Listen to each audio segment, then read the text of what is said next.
Hey everyone, thanks for tuning in to Near Disney. It's the Wednesday show, and we're excited to bring you information on all things within a 25-mile radius of Cinderella's Castle as the Dream Team. So, first, let's cue the theme song.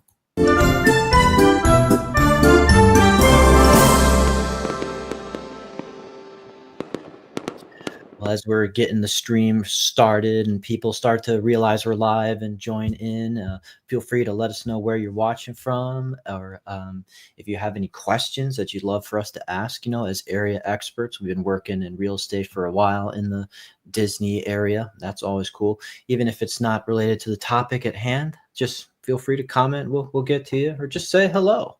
But first, I'll introduce us. I'm Elijah with Florida in Motion Realty, and they call me the Prince of Real Estate here on Near Disney.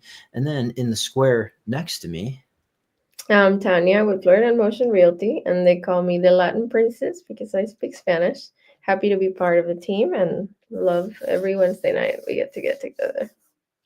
yeah, this is great. It's a meeting of the minds, and we all bring articles and news topics and cool listings that are just showcasing what's happening in our Orlando area abroad.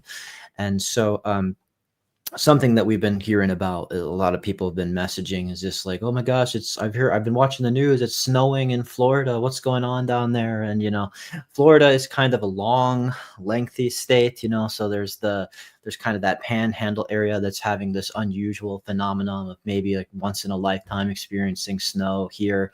But in Central Florida, there was no icy precipitation today. We didn't get snow. Cinderella's castle did not become Elsa's castle today. And then I heard it was actually like in the 70s down below. So I Oh saw a yeah, meme. Yeah, it was like in Key West, it was like 70 something. So I saw a meme that said that Florida is experiencing all three seasons today.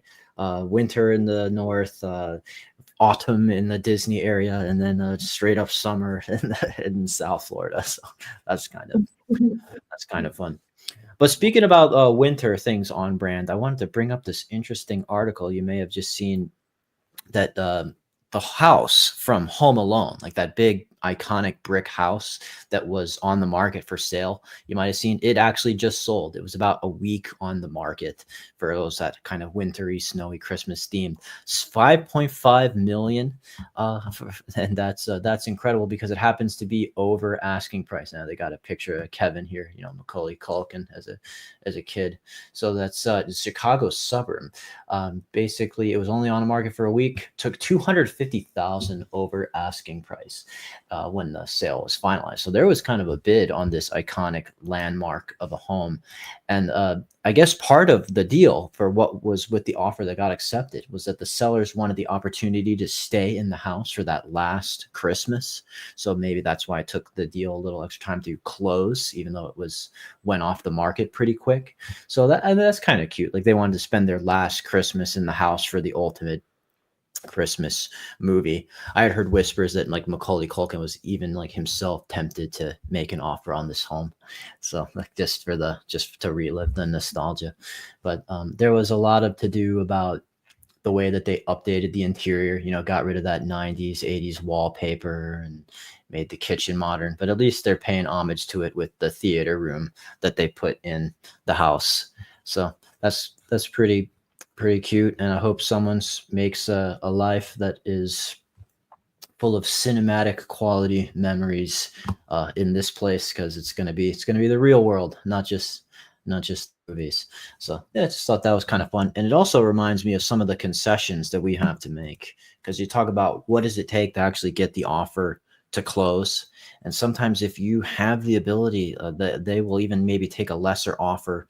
We talk about price versus terms. So if you were willing to accommodate the seller's nostalgic urge to want to stay for that one more Christmas, and you could be flexible on closing date, maybe that's what got you the house. So sometimes it's not always about price, and we try to come up with creative solutions there.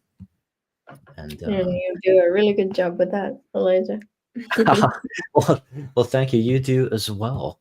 And thought while we're on topic of the magic, we'd bring it over to Epcot. That's having International Festival of the Arts going on. That just got going January 17th to February 24th.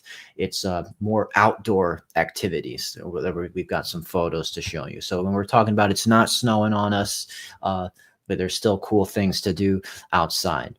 They've got ways you can like not just watch the pretty art or buy it, but participating it with it. They got people joining in and painting murals.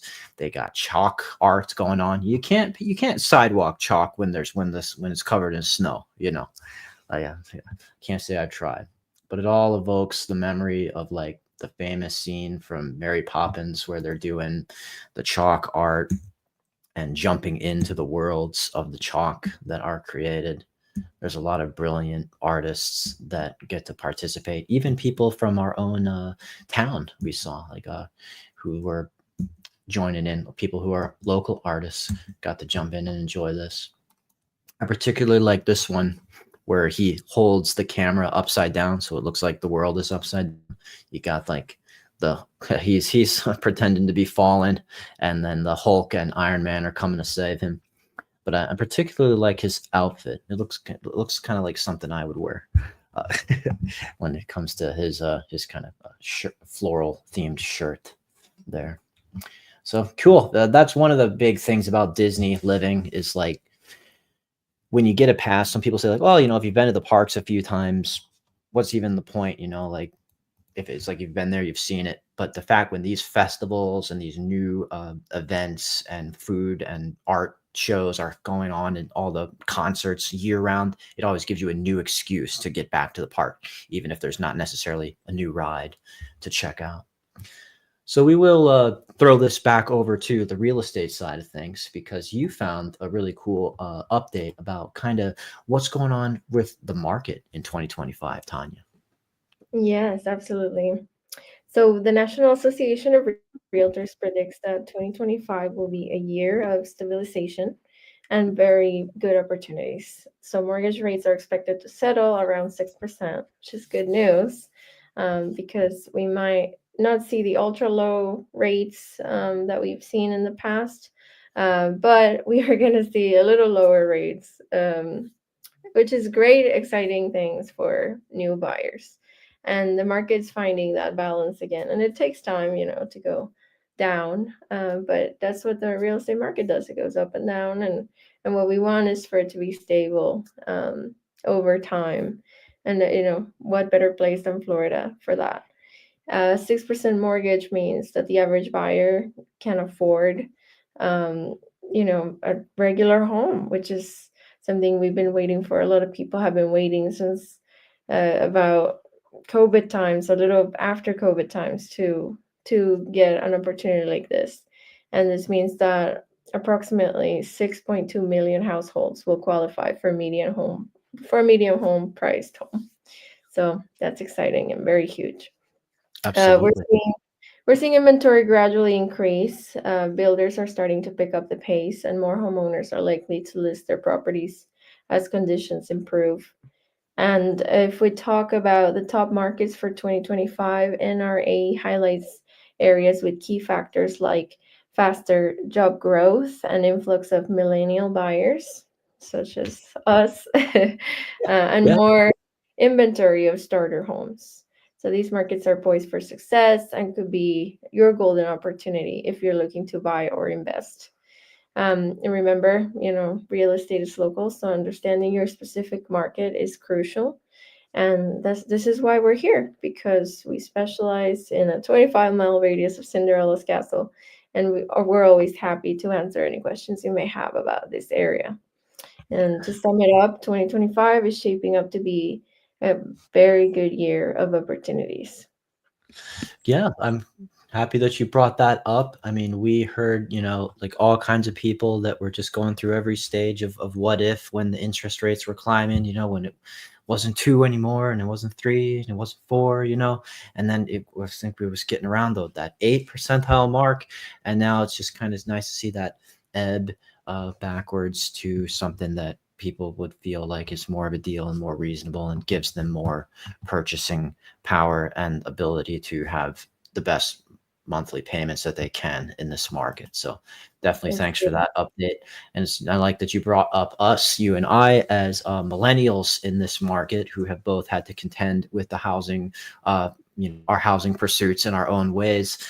Because I saw this website brought up where the millennial mindset is for home buying in 2025.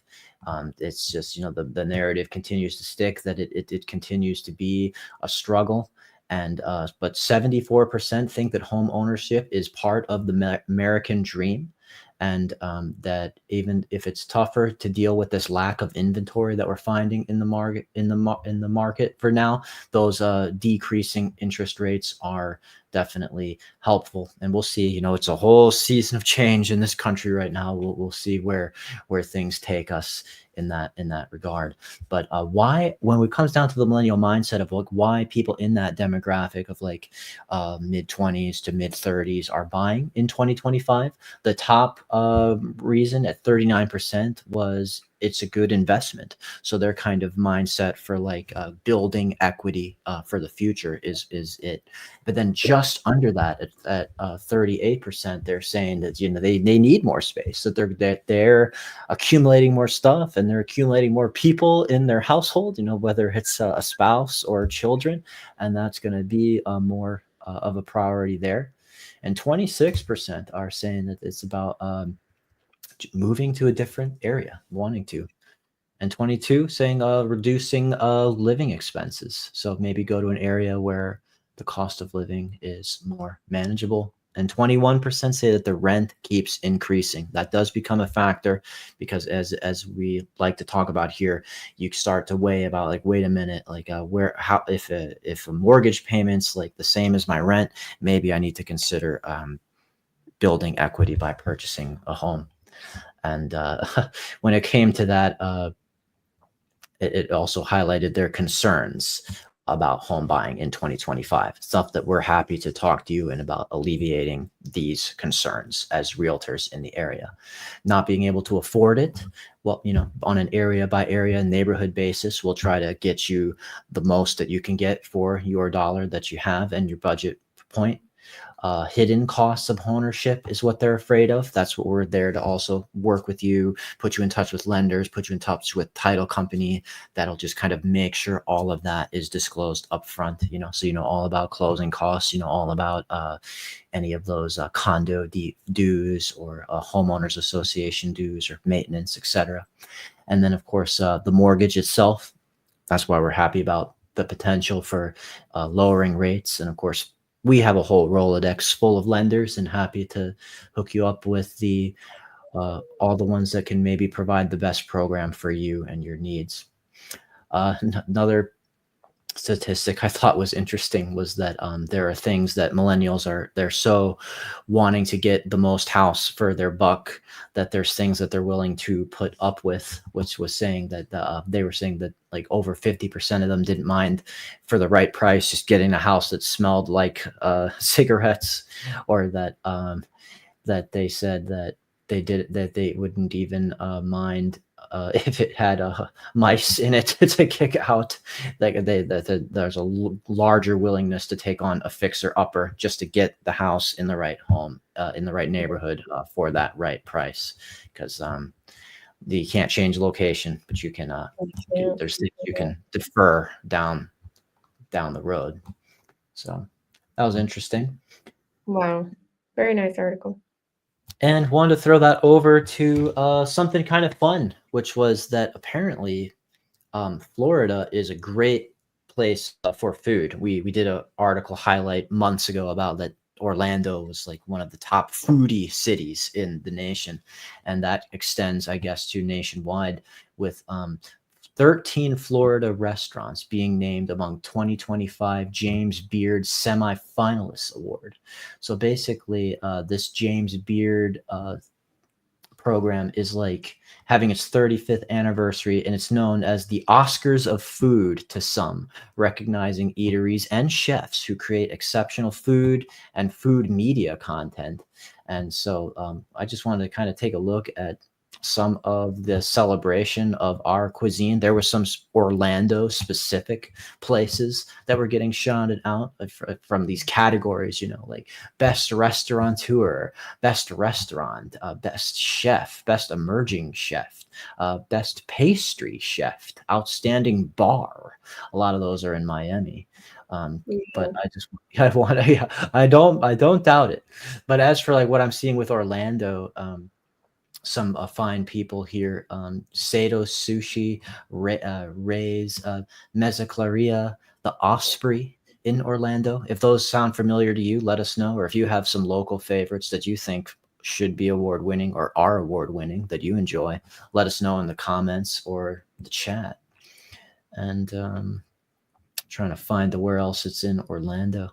We have people for multiple chefs among best chef, and that's Lord Fur, Leila in Orlando, and Sean, he goes by Sunny in Orlando. So that's really cool. So I guess the way this works is they've pared down these semifinalists, and then April 12th they'll kick it off with getting it going to have the official ceremony declared and with winners around June 16th at the Lyric Opera of Chicago. So hey, when it comes to nationwide, 13 semifinalists in Florida. So that's a lot of fun. Definitely some good food around here. Fantastic. All right, well, with that, I'm just gonna double check, make sure we got to any of the comments that we received. I think we got to everything that was there. And I'll take this moment just to encourage anyone to hit the like button and subscribe. This Friday, Kim Hawk, the fairy godmother of real estate, is going to be on the host chair for Near Disney, and she's going to go over some of the amazing experiences that she had on a Disney cruise that just launched, and got some excellent footage of that and take you through that to show you that it was a really fun experience that we can recommend as an extension of the Florida lifestyle and Near Disney's brand for Disney Cruise Lines. So definitely hit the like button and check us out for that. We're going to continue to bring you amazing content and our local expertise in these discussions. And good to have you on as well, Tanya. Appreciate you tuning in to share all of your great market reporting as well. You as well. I can't wait to see Kim's video. Yeah. Excited. And with that, I'll throw it over to her with our pre-recorded outro where she's going to sign us out. So everyone, thanks for watching and take care.